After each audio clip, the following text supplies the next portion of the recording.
How's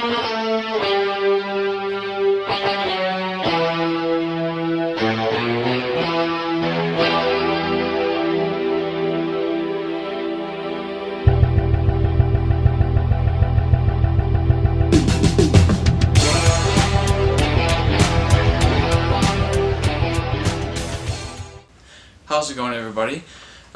Just me for this review today. Andrew decided that he did not need to see this movie because first of all, he was willing to see it, but timing never really worked out. And then he said, "Oh, just go ahead and see it." So I ended up seeing The Mummy, starring Tom Cruise. It's a reboot of a remake, actually.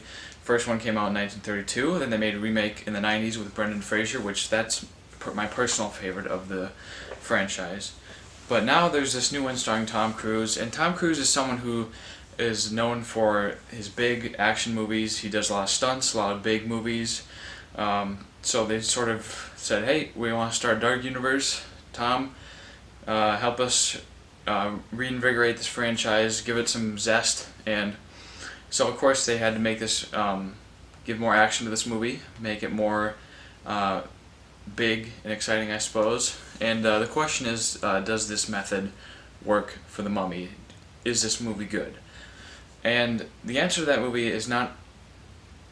question is not really a very straightforward answer. And I'll tell you why. Because a lot of people are saying that this movie, because it's this first movie of this dark universe with Frankenstein, Mummy, Invisible Man, and all that, they're saying that it's a terrible start to it. It's that's focusing too much on a setup, and you know what?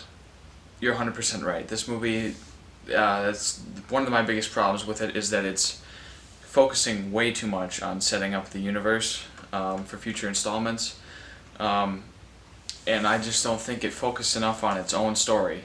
And the story is pretty much that Tom Cruise plays Nick Morton. He's a soldier stationed in Iraq, and he stumbles upon, because him and his partner are sort of looters, they go around and steal treasure whenever they can come across it. So anyways, they stumble upon a missile strike from their own, ends up uncovering a tomb of Egyptian descent, Egyptian, whatever, it's Egyptian. And they find that it contains a mummy, and this mummy decides that it wants to use Tom Cruise as a host for the god Set, and this kind of sets in motion the whole plot of events, and it just leads from there. The plot unravels and becomes more exciting as it goes along. Big adventure stuff, stunts, Tom Cruise, action adventure goes along. So that's the story anyways. And I actually thought the story worked for the most part. I actually thought that the way they introduced it was a little different. Tom Cruise doesn't play his normal type of character where he's just this perfect superstar action guy. In this movie he plays kind of a similar character to what he does in Edge of Tomorrow. He's a bit of a coward in this movie, like he is in that movie. He's a bit, he's not really a perfect superhero who can just withstand anything. And that's kind of one of the things I really liked about this movie. And people are saying the script is very messy. It is. There's lots of different tones, lots of things going on. There's the story focusing on, the main plot. Then there's the setup for the dark universe, and then there's this dark tone, and then there's a comedic tone. It just they want it to work, and it doesn't always work. So that's the problem. But as this movie goes along, I actually did find it to be quite exciting. This is a horror movie, but on a very grand scale, and I actually found it to be, scarier than I thought it was going to be. I don't get scared, but I thought they made it. They were able to make it pretty intense, and I didn't think they could really pull it off, but they did. The plane crash sequence is one of the highlights of the movie for sure. The Russell Crowe, his fight scene, it's not really a spoiler, it's in the trailer, when he's Dr. Jekyll, his fight scene with Tom Cruise, I thought that was cool. The way that the plot unraveled throughout, and the movie doesn't really have a happy ending, that's the best part of this movie. But like I said, the problems, the tone is just all over the place. They focus too much on Russell Crowe's character, setting up the universe. And also the romantic romantic lead, Annabelle Wallis, I think her name is. opposite Tom Cruise, she didn't really, I don't know, she didn't really bring much to the movie. She wasn't very interesting to watch. She didn't really have much character. She was mostly just there to be provide exposition and whatnot, and so that was pretty lame of the screenwriters to do that. Another thing I didn't like was with the comedic tone I was talking about. I didn't like what they did with Jake Johnson's character, the guy who plays Tom Cruise's sidekick per se in the movie.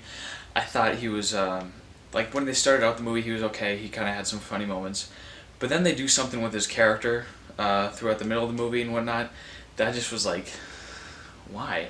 It's so dumb. Like they just made it so dumb, and you couldn't take it seriously at all. If you've seen the movie, you'll know what I'm talking about. But that was a problem for me, for sure.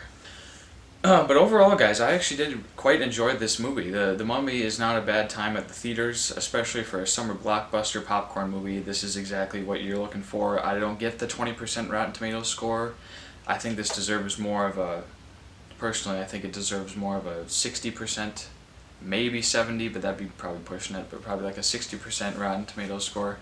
Even though Rotten Tomatoes doesn't mean anything, I don't know why everyone is hating on this movie, The Mummy. It's a decent time. It's a little bit. I'd say it's more fresh and entertaining than actually a lot of the blockbusters out there. I like this a lot more than I liked Kong Skull Island. I liked it more than what's another? I'll go ahead and say it. I liked it more than something like Doctor Strange, probably. But you know what? It's not. I can acknowledge its flaws. It's not a great movie. I'll go ahead and give it a 6 out of 10 stars, guys. I think if you can get a decent price to go see it, or maybe you can just wait for Blu-ray, whatever you want, I think you should check it out on a day where you don't have anything better to watch. I mean, why not? So guys, thanks for watching this review. It's a little late, but thanks for sticking around and checking it out. So see you next time.